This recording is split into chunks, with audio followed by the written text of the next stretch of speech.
আমরা যখন ইতিহাস পড়ি তখন জানতে পারি ইসলাম আসার আগেই ব্যাবিলনীয় সভ্যতায় নারীদের অবমূল্যায়ন করা হতো।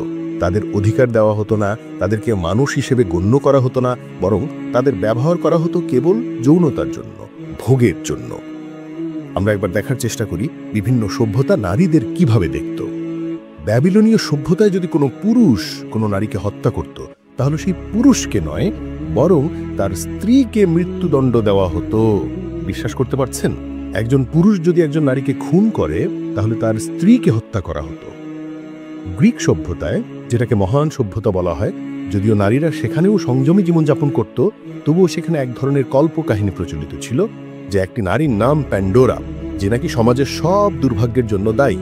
এই প্যান্ডোরা নামের নারীকেই সমাজের সব দুর্ভাগ্যের মূল হিসেবে ধরা হতো। যদিও গ্রিক সমাজ সংযমে বিশ্বাস করত, কিন্তু পরে অহংকার আশায় তারা এতটাই আত্মমগ্ন হয়ে পড়ে যে সেখানে পতিতাবৃত্তি শুরু হয়ে যায়।